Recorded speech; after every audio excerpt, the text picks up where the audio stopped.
let's get started finally. Cool. Alright. Welcome to Behind the Creator, the podcast where we take a look behind the most bright and incredible minds in the content creator space and any creativity space that I can find. Today we are with Sebastian, an incredible artist that takes influences from all over the world, all over Europe, and puts them into his canvas. And I want to talk to him about what exactly goes on within his space, within his industry, and maybe he can school me a little bit with what actual artists do and how they make a living and exactly what value that can bring to us within content creators. And maybe we can learn a little bit from him and how we can implement some of that raw creativity into our craft. So let me introduce you guys to Sebastian. What's up, guys? Thanks so much for being here. Absolutely. Thank you for coming, man. So before I jump into like what influences you and the people that how you even got started in this, I want to ask you what exactly was it that changed your mind from actually being an artist to kind of being an artist that can utilize or fuel yourself as an entrepreneur? Right. So I think art for artists is very private and Right. one phase of throughout the whole scheme of an art career. Right. It's like earlier I was telling you I play guitar for a bunch of bands and stuff. Yeah. It's the same thing. Like you're a bedroom shredder, you know. Right. And then you take the that step to like playing for bands. It's the same with art. Like Interesting. except it's really personal. So you have to make that huge leap of just being in your sketchbook privately to like showing people. So it's kind of like internalizing your craft and making sure you're set in your ways before you can bring it out to the public. It's just you don't know what people are gonna think, and you're sort of in that where like should I show people what I do? Like are people gonna hate it? They won't understand me. Right. So you have to kind of get over that whole like fuck it, just Yeah. Do whatever you want. And you have to kind of decide, like, look, this is an expression of who I am, regardless of what people think. Right. And once you take that leap and be comfortable expressing yourself freely, regardless of what people might think or not, or might understand or not. Right. That's the first step, you know? So when you were kind of debating on whether or not you wanted to show somebody your art, what was it that made you want to, like, let's say, live off of art? Because that's a big leap going from, like, oh, I don't even know if I want to show anybody this, to then say, I want to dedicate my entire life to making this my career. Yeah, so I guess there's two answers to that. Right. So I love art, obviously. I've been an artist my whole life. Right. So the thought of monetizing something that I love, it came out of just wanting to be the owner of my own time. You know, it wasn't so much that I wanted to paint, because I painted, I did it anyway. Okay. But it was more of working in like the corporate world, and then going to school. I loved school, but then it was like being in so much debt and just that the whole like we've been indoctrinated to think, okay, we need to finish high school, go to school, get a bachelor's degree, maybe do a master's, and then just work. Check the boxes. And then it's like it became a thing where I started realizing that I don't own my time. My week, my month is already like I have to go to work from this time to this time. Right. There's shit that I can't do that I want to do because I have to work. Right. You know, I can't ask off to go see family because I have to work. Right. I just the thought of asking someone, can I please take these days off or have someone cover me, or that became such a fucking letdown. And I just became it switched. Right. I didn't even think about. When you think about it, it is a crazy concept, right? That you have to ask somebody for permission to use your own time. Right. It's something that a lot of people. It's become such a societal norm that when we actually step back out of like our own society, it's such a crazy concept, right? Now, look, to each his own. Some people are happy with that stability. Of course, yeah. They're happy with you know, they know that in a couple of weeks they're gonna get that paycheck, and then they're gonna do if that works for you, beautiful. Right. It fucking doesn't work for me. You know what I mean? Right. You know, I and it's just little stuff like I love going to shows. Yeah. I've missed so many of my favorite bands before. Right. Because I couldn't take a night off. Right. Know? And that made it seem so trivial compared to like the bigger picture, but visiting family or just saying, hey man, can we go to the immediately. I can just say right. Since I schedule my own time, yes, I'll do it. And unless I have like a show or a meeting or something that's big, I will fucking move around what I need to do. Right. Not, oh man, I don't know, dude. I might have to like get someone to cover me. Let me ask my So that became the driving force. I didn't even think about being an entrepreneur or like being my own boss, which is that and I've made a ton. I'm like the mistake fucking king. You know? Well, you and me both. I think a big part of it too is being honest with yourself enough to say, like, do I have a talent or a skill or something that I can trade for somebody else's money? Right. And then that will allow me to say, well, maybe I can go and see my family because I don't have to go to work in the morning or something like that. I can, you know. So how did you get yourself to the point where you were honest with yourself enough to say, hey, I can actually do this for a living? Okay, so once your artwork gets certain attention, you know, and not from your friends and family, because they're going to tell you, oh my God, you're, you know, from just different sources, and it feels like you might have like, hey, maybe I have something here. That's the point where you're like Gary Vee says, like fucking triple down on it. You know what I mean? Right. Like if you're good at something. So where was that attention come from? Can you be specific? So I'll go back to when I first moved to Edgewater, New Jersey, which is still where I'm kind of based out of. Okay. Shout out to my cousin Junior. He's been like my number one supporter as well as my number one like critic. Like if something doesn't look good, he'll say, "Look, that looks like shit." You know? That's good. Yeah. So he opened a restaurant called Porto by Antonio. It's near Belgian Pizzeria. A really cool place. It used to be like they turned it. It was a garage and they turned it into like a full blown restaurant. Very cool. So I come from restaurant background. My parents are chefs. All my cousins are chefs. My uncles are on the restaurant industry. So I moved here to help them launch the place. Oh, nice. Right. So I managed the place. I trained the staff. You know, all that. And then as like a side thought, he was like, "Dude, why don't we do like huge paintings, like big 5 foot." Nice. You know, and it's covered. They have a really nice brick wall. Right. And we just cover the wall so like it's like a. He wanted it to be like a all-encompassing experience, like food, drinks, art. You know, all the senses, music, cool music. Right.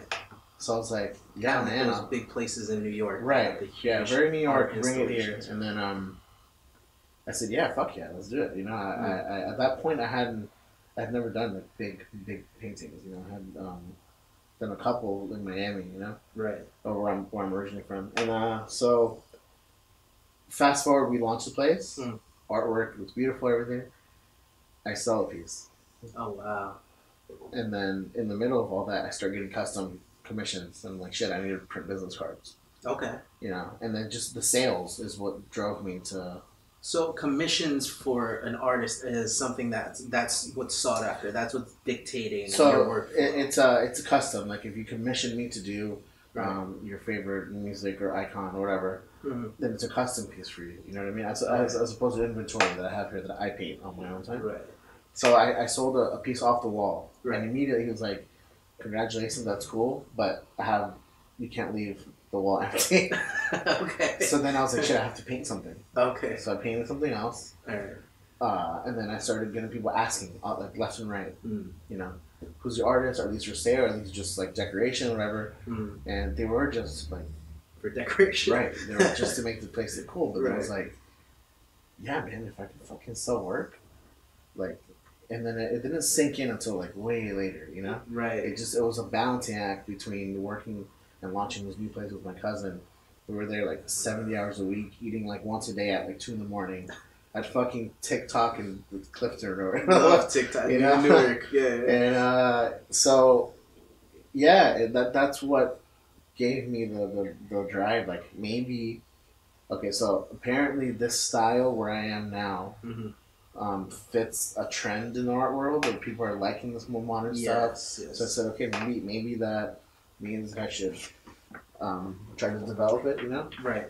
And see if it works. Right. And then, so can we talk a little bit about that trend and what your thoughts are on that? I know we talked a little bit about the hand calligraphy, the calligraphy work, and the artists that you were kind of inspired by. Right. Maybe you could speak to that a little bit and where this was, and maybe where you're deciding to go with your artwork. Sure. So I guess well, pop art's been you know, contemporary art has been big in the last, you know, I guess.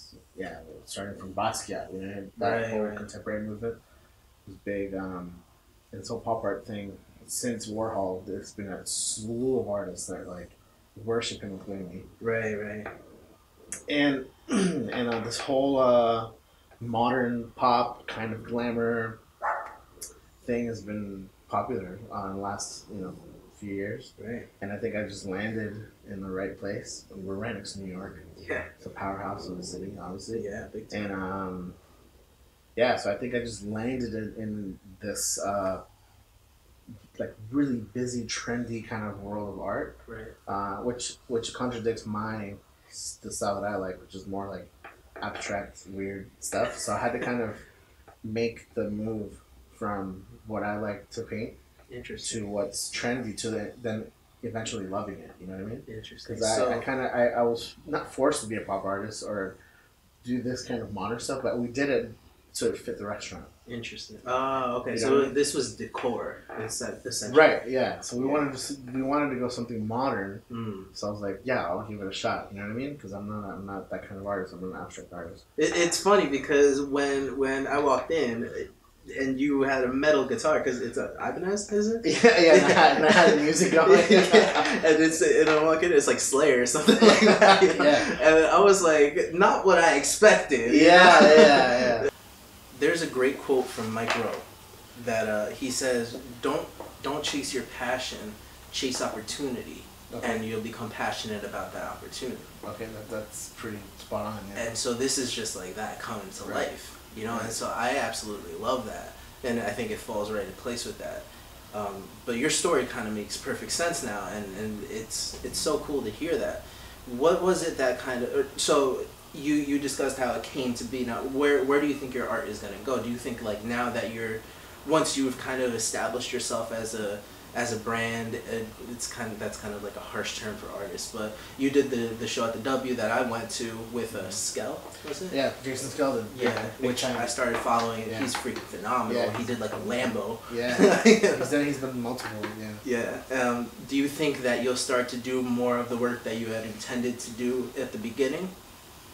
So I've never really said this to people, but internally, I see this as a means to get to where I wanted to do things that I want to do. I don't know if that makes sense. Yeah, of course. It's just a way for me to, I guess, build up enough momentum, right, and sales, you know, and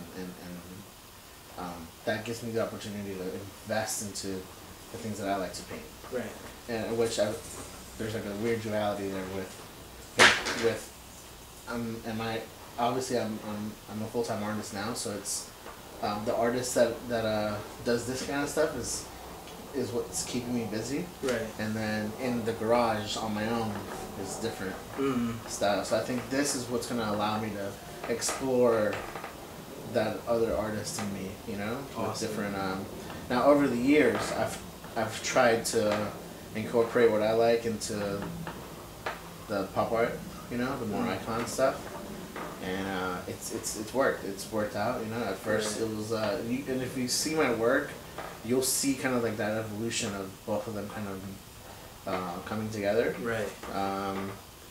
And so yeah, that's what I've been. Yeah, I'm a believer in like stick to your guns, you know what I mean? Right. So, which I think any good artist is, right? They have the ability to do a little bit for their fan base or their supporters, and a little bit for themselves, right, to keep themselves fulfilled. Because ultimately, you know, nobody wants to see the person that their favorite artist is. Nobody wants to see them unfulfilled. They want to see them doing what they love, right, or else There's no reason and then that's interesting you bring that up, because I feel like you're always your biggest critic. Right. You know, you're a lot of artists hate their work. You know. Interesting. Yeah. Yeah. Interesting. I sometimes I paint stuff and I don't like it at first, and then it grows on me. You know. Wow. I paint over a ton of art. Wow. You know, which some people are like, "What? How could you do that?" You know. Right. But I do. Yeah. So it's just it's like anything else, man. It's an evolution. You learn techniques. You meet artists. You see things, and then they just kind of, you can start pulling from here and there, right. and as you learn, as you grow as an artist. I mean, my work now doesn't look like it did 4 years ago. And it should. It's along the same avenue. It's just it's a little more refined. I've learned a ton since then. And, right. So I want to talk business. Sure.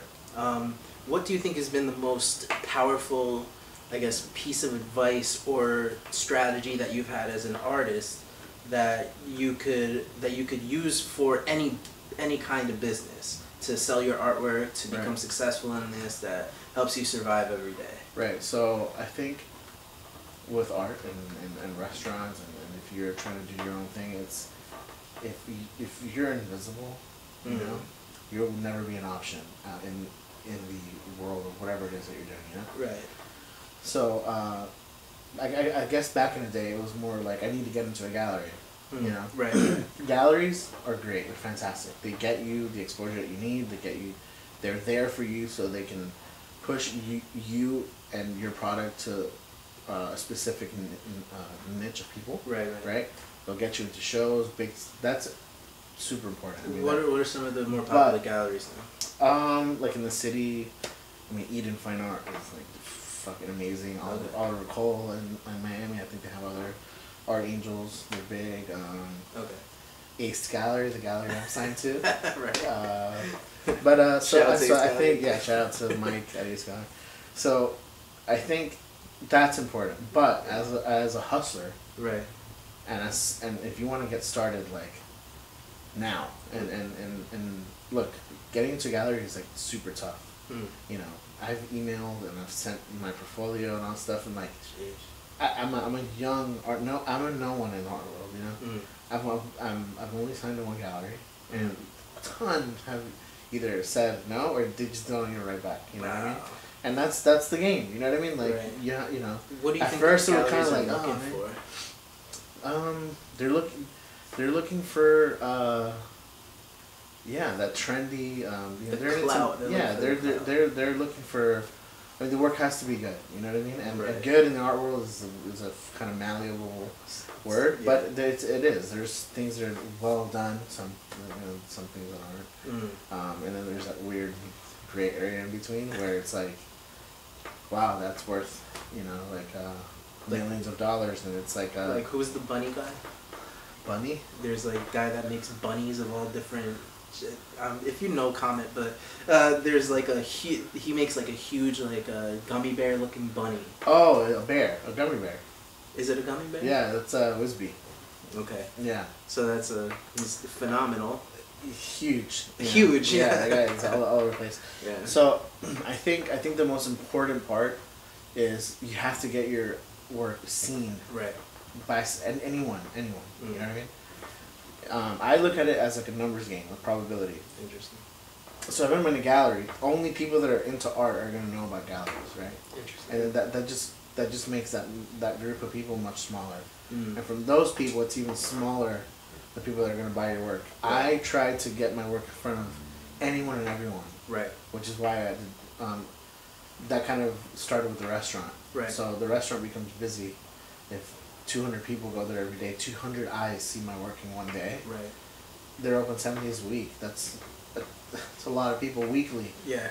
So out of those people, someone's bound to like the artwork. Wow. And then from that group of people, they're going to grab a business card. From that group, 2 or 3 are going to email me.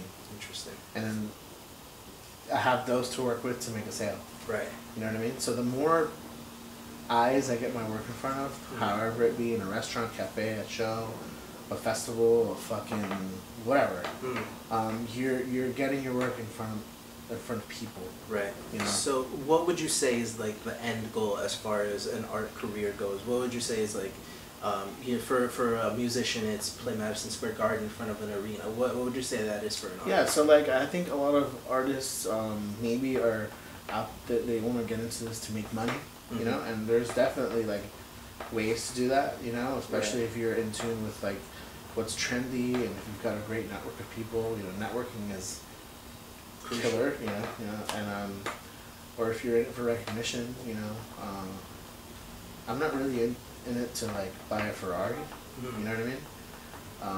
I like the freedom, you know, if this allows me to be free for the rest of my life and then make a living, and you know, if in the future I have a family, I can support a family with this, fantastic. And I know that some people are like, well, you should strive to be, you know, but as far as like that, I want this to be my main thing, you know what I mean? Interesting. If that means that someday I'll sell a painting for $1 million, great.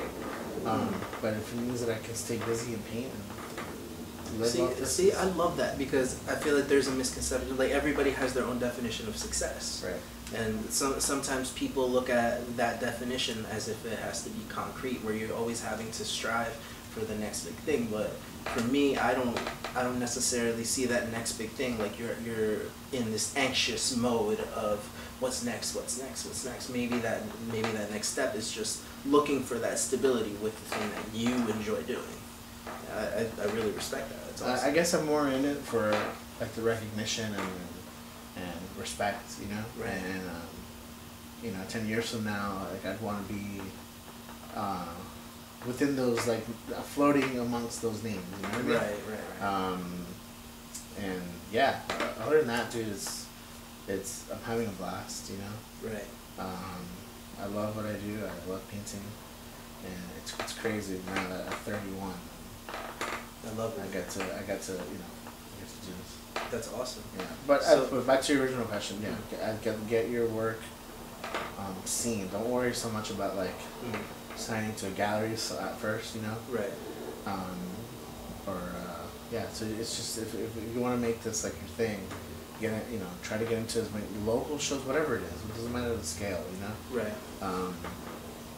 Yeah. Get your work out there. So if you were to be able to give advice to somebody who's just starting as an artist, sure, what would that advice look like? What would it be if somebody was walking in like they maybe just painted one thing and they just found out that they love art? Sure. What would that advice look like? Okay, so find your voice in the art, you know, in the art world. You know, what kind of artist are you? You know, what style of art? That whole style thing was like really tough for me at first because. Right. I think that's tough for anybody in any business. Right. That is something that, with repetition and practice, will come out naturally. You know what I mean?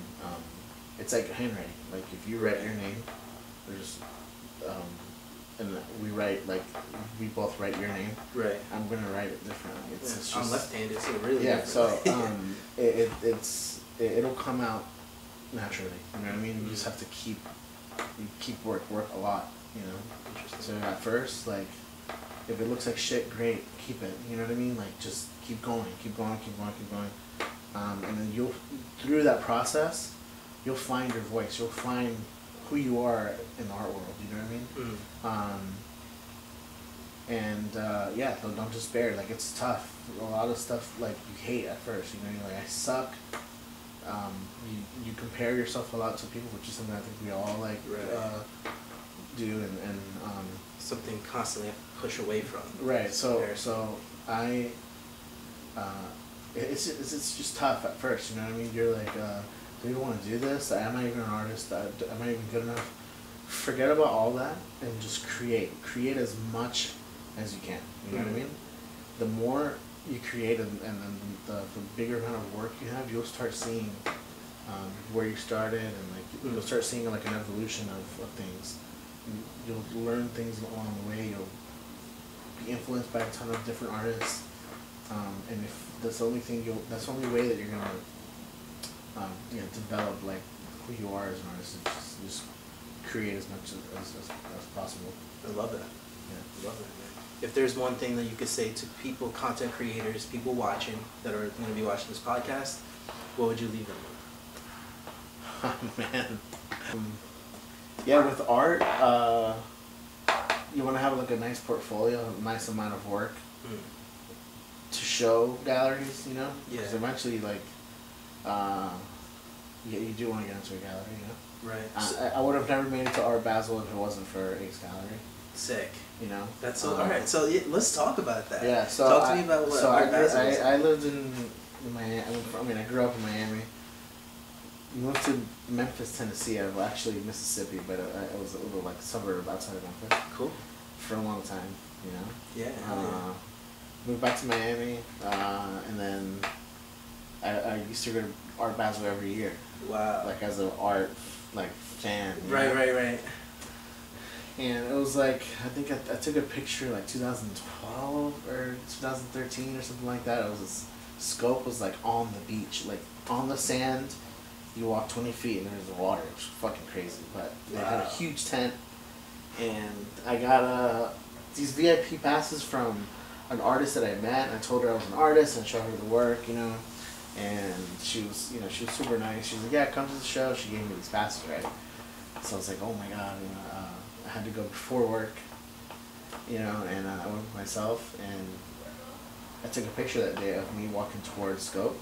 And I was like, oh, one day I'm gonna speaking it into existence. Yeah, like one day I'm gonna be part of this, whatever I said. And then like fucking 2017,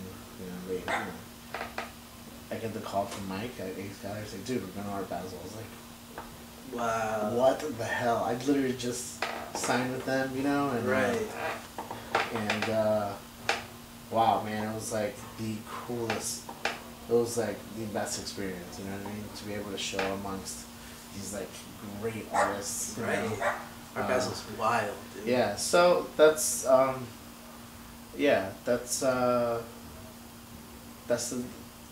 you'll run into that kind of thing, you know? Yeah. You'll start. So what did you notice about the art industry, like behind the scenes while you were in Art Basel, and how did that flux kind of afterward? Like, did that change your opinion of the art industry at all, like politics-wise, stuff like that? You know what? I mean, you hear horror stories here and there, but no. It's fucking work. Like, to do what you're supposed to do and like create and meet the right people, and you'll get there. You know what I mean? And not speaking from like I'm there. You know what I mean? Right. But certainly, my career is very young, and I've already seen a couple of like, I've made a little bit of those small accomplishments, you know. Right. And because I'm like the, like we used to call it weekend warrior, bands, you know, like we weren't like on tour with the big bands, but like we would go every weekend and play as much as we could, you know. Right. So we used to call it, do weekend warrior stuff. So I'm like the little guy, you know, like I'm trying to hustle and just be relevant, you know what I mean? For sure, man. So the whole back end of no, it didn't scare me at all. It was just they're people, man. Like you put them up and it's like like seeing everybody set up and like no, man, it was nothing crazy, nothing crazy to it. That's awesome, man. You know, you do hear a lot of horror stories, and I feel like it's like two extremes. You either hear like the horror stories of like, oh, you know, you expect them to be this and that, and they're nothing like that, or you hear the opposite of like you put them up on this pedestal. So I kind of feel like it's incredible that you have this point of view that like, you know, they're just normal human beings, and I feel like more people should take that approach. Right. Actually, I can tell you one thing that I really took away from the whole Basel and the big, you know, was I immediately said, wow, I have a lot of work to do. You know, there's so many good artists out there. Wow. And I was like, I can't wait to get back and just fucking get to work and just get better. Right. You know, and really like, and it's not so much what I'm painting, but like, for example, sometimes I forget to paint like the sides. My cousin's like super up my ass about that. The finishes, everything looks neat and well put together, well packaged. The details. The details, little stuff like that. I'm kind of brash with that kind of thing. Right. And so yeah, I've learned to kind of, you know, touch up on those things. Right. Especially now with like all these crazy finishes that are popular, like resin and diamond dust and fucking this and that. Yeah, I've seen. I went to I forget what the name. Oh, the female collab. I don't know if you know what that is, but there's an artist there. What's her name? This female artist. She does similar stuff to this, but she had crazy finishes with like it was like tin foil, like all this crazy stuff, and then she would like weld stuff onto it. Wow. All this crazy stuff, but phenomenal. One of my favorite pieces was like a Ronald Reagan piece. Oh, okay. I'm a big Reagan fan. But you like Ronald Reagan? Okay. I'm a Reagan fan. Wow. But we'll talk about that off air. Yeah, for sure. I'd love to fucking hear that. But yeah, I'm a politics nerd too. So. Are you? Yeah. Oh, this will be awesome. Maybe. Yeah, I'm a nerd about everything, dude. I'm a nerd about music. I'm an art nerd. Fucking politics nerd. Like. Awesome. Yeah. Hell yeah, dude. But yeah, no, it was really cool. It was a commissioned piece, so she wasn't a Reagan fan. But she did it for like her stepfather or something like that. But yeah, it was really good. It was really phenomenal. It was the cowboy hat and all that. It was really awesome. And I just loved the finishes. It was so well done. And then she did like a melted plastic over it, and that finished the whole thing. It was really crazy. But it just made me appreciate the amount of care that went into finishing it. Right. It was really cool. But I want to get back a little bit to the back end of everything, and then like I want to get your final thoughts on what you would be willing to tell the community that kind of watches this. You know, I'm trying to build like a community that's all creatives, whether that be content creators, artists, photographers, anybody in that, just people that genuinely care about creativity. I want to just get your thoughts on what you'd be able to tell those people. Fuck, man, you're killing me. Yeah, so I think especially in this where we are here. Yeah. You know, New York. You know, this area is very in tune with creatives, as opposed to, not to bash Memphis, Tennessee, which they were going through like a rebirth. But growing up there, yeah, you know, it was like, no, like, they're spread out. Who gives a fuck about art? You know, there's no street art. There's not that focus there. You know, some places just don't. Right. So when you're in an area like this, dude, all you gotta do is walk a few blocks down in Chelsea, and there's two crazy art over there. You can see the skyline from like up the street. So it's like, like us creatives, you know, I feel like I'm in that. Yeah, hell yeah. It's a very personal. I don't know how to explain it, man. It's very, it's like a very personal world, you know what I mean? You're like, I literally come here and I fucking make this with my hands, you know what I mean? And you know, and it's similar to what you do. I mean, it's all my way of expressing what I, you know, the shit that goes on in my head, how I find beauty, you know what I mean? Right. Which is what I focus on now. My experiences. I went through a divorce, which I was married for like 8 years. Wow. You know, so all that kind of drives why I create what I create, what I write about. I write all my pieces. Awesome. So yeah, I mean, if I have a message for creatives, man, let's keep going. I feel like we're getting more. Our voice is getting louder. You know. Yeah. Let's find a way to make that voice louder, you know? I love that. Get into as many, so I was watching something today, Bombay Gin. Mm-hmm. They're doing a whole campaign where they're taking, there's so much construction in the city right now, and I guess they quarantine it off with like these flat green walls, and they're eyesores, so Bombay came in, hired a bunch of artists to make them beautiful. Wow. You know what I mean? Right. And it's like, a fucking spirit company is getting into art, you know what I mean? Right. And not just in a way that markets them, it's in a way that's making the neighborhood beautiful. You know? Right. So, yeah, I think we just need to keep doing what we're doing.